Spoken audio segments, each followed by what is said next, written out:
this is Grendal, your friendly neighborhood satanic funeral director. I was driving around the block when I heard the flatline. Makes me think you might be in need of my services.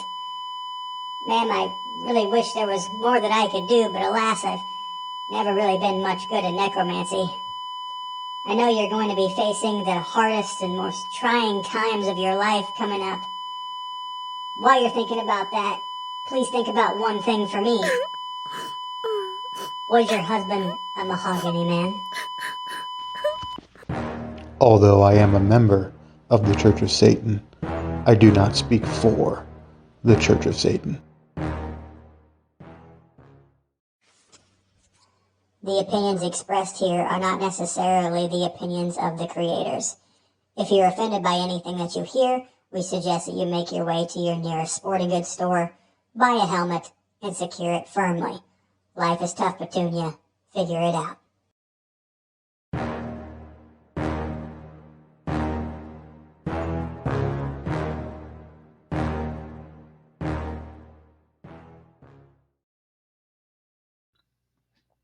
This is your host. You can call me Grendal, and welcome to the first installment of Undertaking Satan. I suppose introductions are in order. What is this? Who am I? What's this channel all about? All these big, awesome questions. But basically, this is a channel around the concept of me talking about satanic viewpoints on things having to do with funeral directing. I am a funeral director and embalmer in my state of residence. I've participated in death care for probably the last, getting close to a decade of my life in some way or another. And I thought, hey, might be kind of fun to talk about that perspective from a satanic viewpoint in all of that stuff. And yeah, I don't know. We shall see. But I have a lot of fun in the store for you guys. This is the inaugural episode 1. It's basically just me talking about who I am, what I need to do, what the channel's going to be, that sort of stuff. Frankly, kind of boring. I know I'm not supposed to say that on my own podcast, but, well, I'm a truthful kind of guy.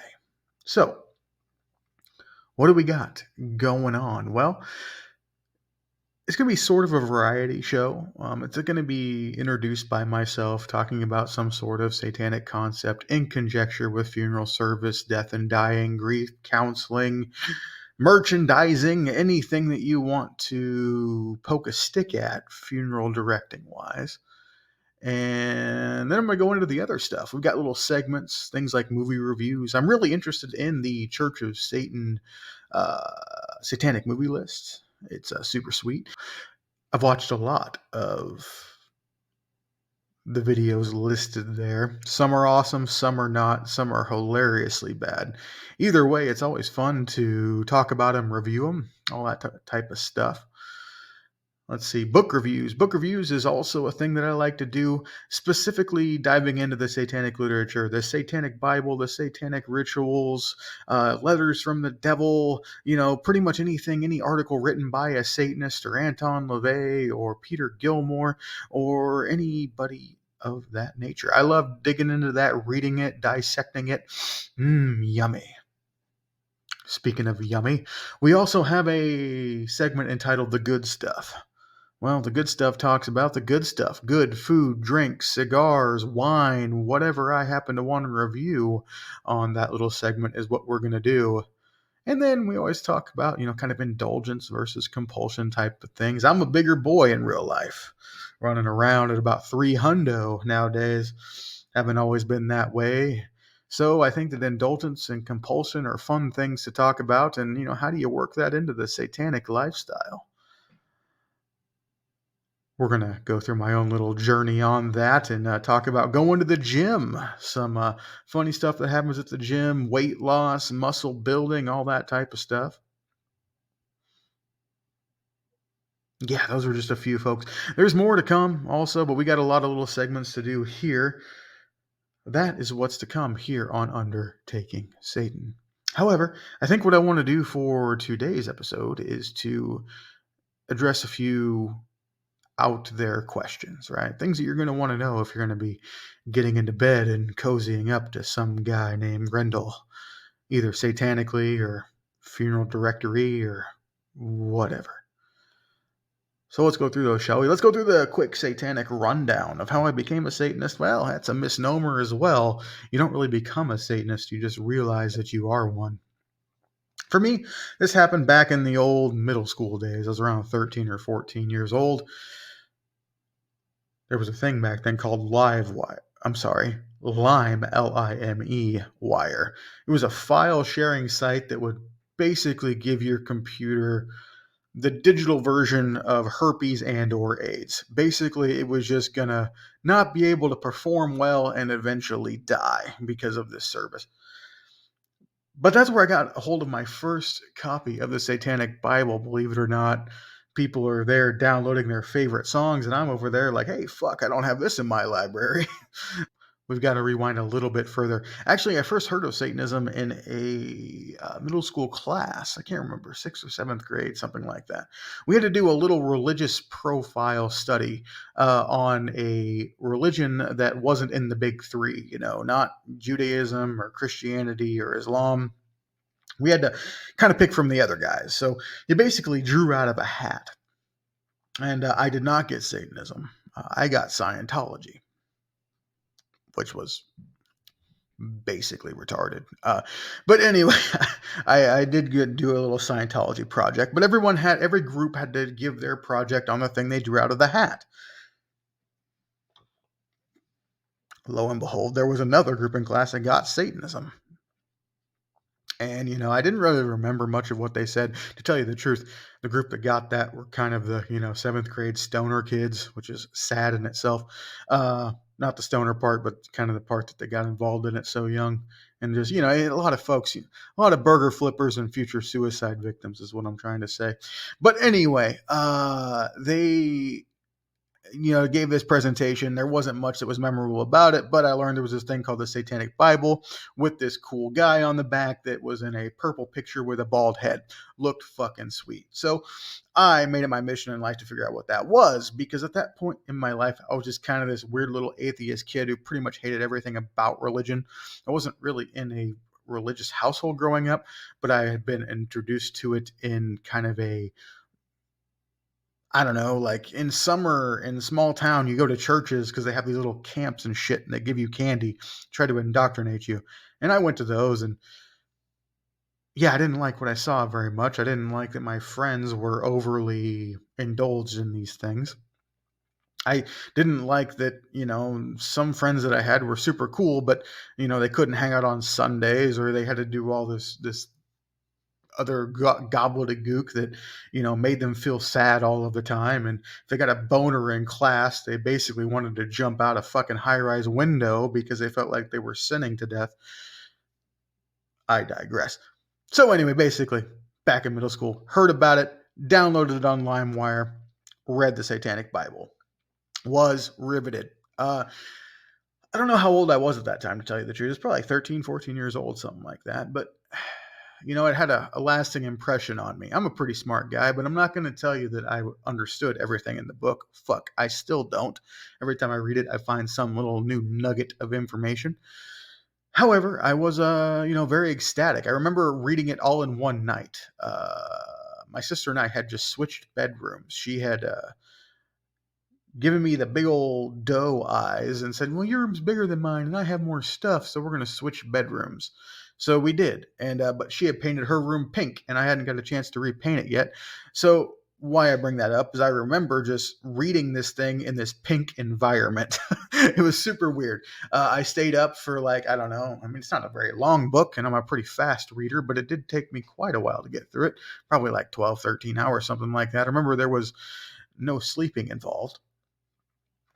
And I just knew that's what it was, folks. I knew that's what I was. I'm going to leave it there for right now because I want to move on to the second part of the show, which is the funeral directing side, the dead people, that sort of stuff. Upon graduation from high school, from my small rural little Midwest town, I wanted to be a teacher. I really didn't know why I wanted to be a teacher. My dad said I needed to be something, and fuck it, I was going to be a teacher. So I start on the college path, go to a community college, and then I go on to a private school for a 4-year degree, majoring in psychology. And lo and behold, I did all that stuff. And the college that I went to had this little program. Your last semester, you had to do a small internship in the small city where it was located. It was kind of a community betterment type of thing. Well, I didn't really know what to do. Like, there was one psychologist in town. She was technically a licensed independent social worker. She had 5 students already shadowing her. There was one other lady who kind of did some like outreach stuff and, general therapy at a hospital. However, she was full up too. So I kind of started, I needed to do this thing to graduate, and I didn't want to have nothing to do. So I brainstormed with my professor, and they're like, well, why don't you go to one of the funeral homes here in town and do grief counseling stuff? That would work. And I did go to a funeral home.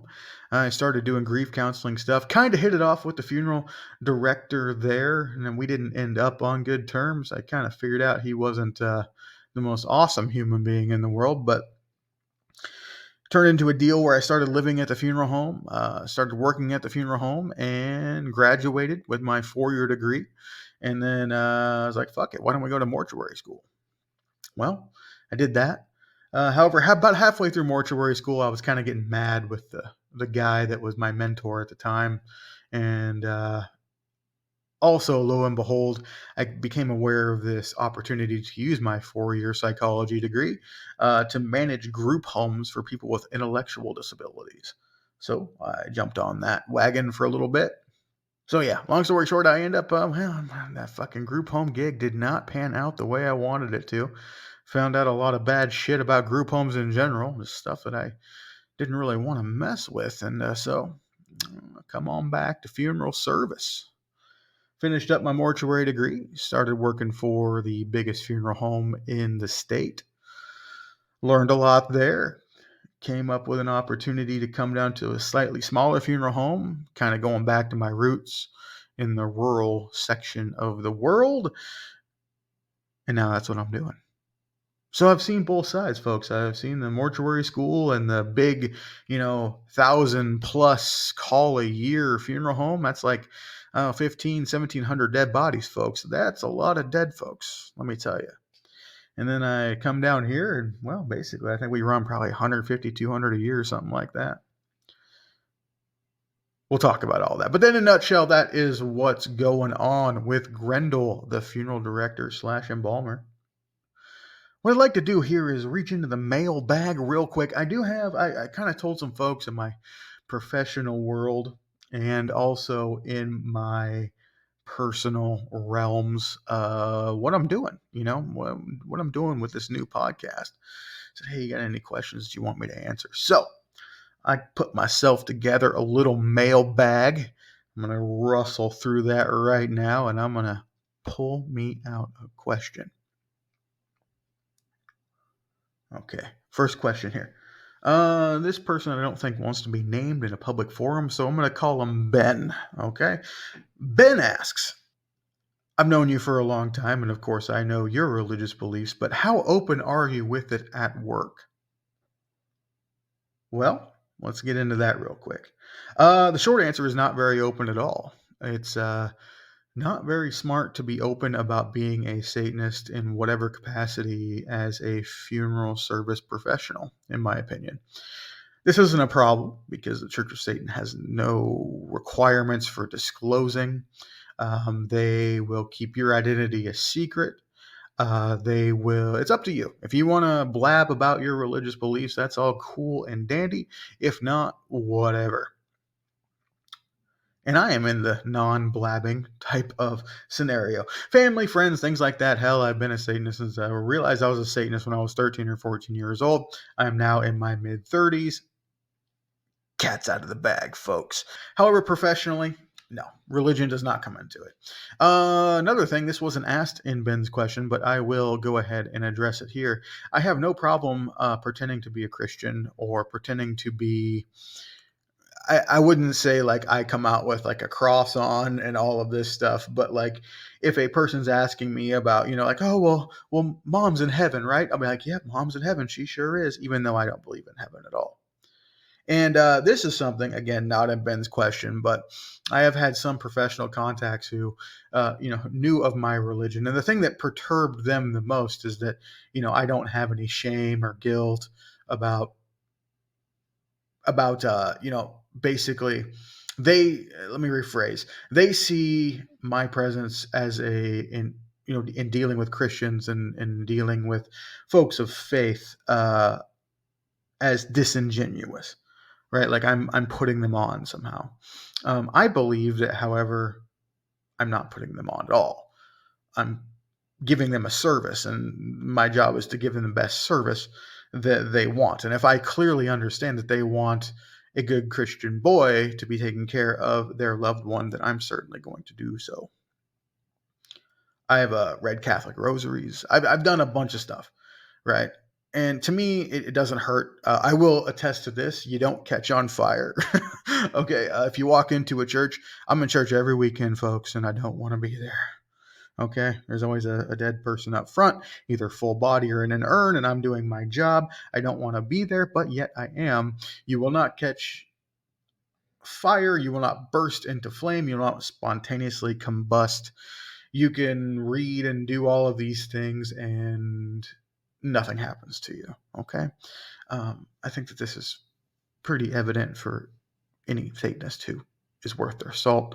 But I know that when you first start out in Satanism, when you first realize what you are, there's kind of this thing, there's this mystique of like, oh no, but what if the Christianity, it's calling me, it's caressing me, stuff like that. You kind of believe in the mojo and the stupid stuff, that the religious tried to throw onto you about being a sinner and all of that stuff. Not true. But yeah, so that's what I have no problem, no qualms. I serve everyone. I try to serve everyone with the highest regard and the highest dignity.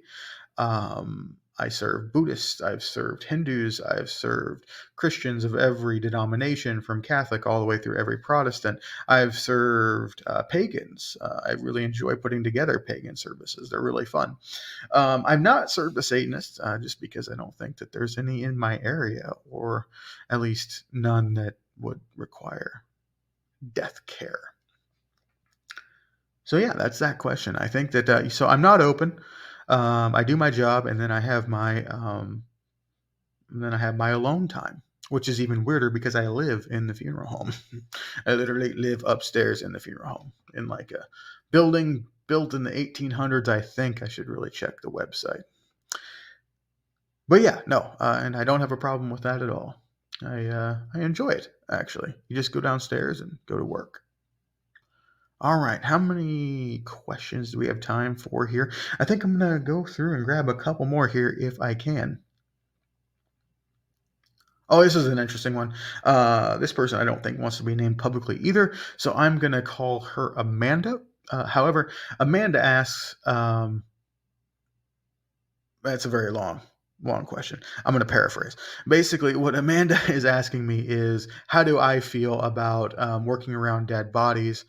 Do I feel that the spirit is in them? Do I feel that the spirit has left? Do I feel that there's a spirit at all? What do I think about that type of stuff? It's not really that complex. Satanists, by and large, do not believe in any sort of soul or anything like that. So basically, when you die, from my personal satanic perspective, the light switch just goes off and cannot be turned on again. But throughout my interactions in the prep room, my interactions with families who have varying beliefs, I understand that there's this complex relationship between each religion's different idea of the soul and how it interacts with the fleshy that we carry around all of the time. what I try to do is, because I don't really have a dog in the fight, right? I believe that, basically the person who's laying on my table is basically the person that they were with the lights turned off, and now things are starting to decay. So even if the lights came back on, they would never be the person that they once were. However, I do try to treat every human being with the utmost dignity after they pass away. The reason being is because there is something odd to me. Predominantly, I'm handling Christian funerals, I'm handling Christian services. So, whenever a religious person dies, religious, I'm talking about Christian, there's almost this disregard for the body. The body is now trash. The body is something that has to be dealt with. Um, I've had people explain it to me in arrangements of like, dad's gone. We really want to do what's right for him and for his body and his earthly remains, but we understand that that's not dad, and we really don't care what happens to dad. We just want to do the most dignified thing. We'd like you to handle that. That's your part, because we don't really want to be concerned with it. And that's basically the funeral director's job in America, at least, in a nutshell, most of the time. We'll talk about the outliers in a later episode. But so what I try to do is I try to give that person some care, because I'm clearly the only person that cares about them on some level, right? Like, they're basically have just become a showpiece for their family for the service. Yes, that body's going to be there. However, the family has this ambiguous and odd relationship with that body. They don't believe that a soul exists there. So they're almost mad at the body. They're almost angry at the body that it's representing something here that has now moved on. And a lot of times they will say that it's making them sad. Like, it's the reason. And that's why, burying a person, cremating a person, disposing of them makes people feel better, is because, that earthly part of them is now taken care of as well. But to me, it's just a person with the light shut off. So I do have a little bit of a quandary. Like, when my parents eventually pass away, I think that I want to be actively involved with their remains, because I don't really believe their remains at all. I believe that they are the same thing, the same human, just with the lights turned off, and those lights will never be turned back on. Unless, of course, you subscribe to living forever through what is it where they freeze you? I should know this. I wrote a paper on it. Oh no, my dumb brain. Cryogenics. There it is. However, we'll do a spot on that later on. But suffice to say that, in a nutshell, that is what I think about the body and how to take care of it, and the soul, and all those types of things. Well, ladies and gentlemen, that does it for episode 1 of Undertaking Satan podcast. Thank you so much for joining me. Just a few closing notes. I'm not exactly sure what format this is going to fall in. I think we're looking at a weekly show here, if everything is done correctly. Haven't picked a day at all. So if you want to respond, comment, do whatever you want to do on this video, let's see what days work best for other folks. I'm a fan of Mondays. Mondays suck. I always like things to look forward to on Mondays. Everything associated with this channel is currently under construction, so there's really no social media at this point. However, if you did want to send an email in and get into the mailbag, ask any sort of questions, anything like that, you would want to email undertakingsatan@gmail.com. That's undertakingsatan at gmail.com. And that's all one word. Thank you so much. We'll see you in the next one. This is Grenal Deathawk signing off. Bye now.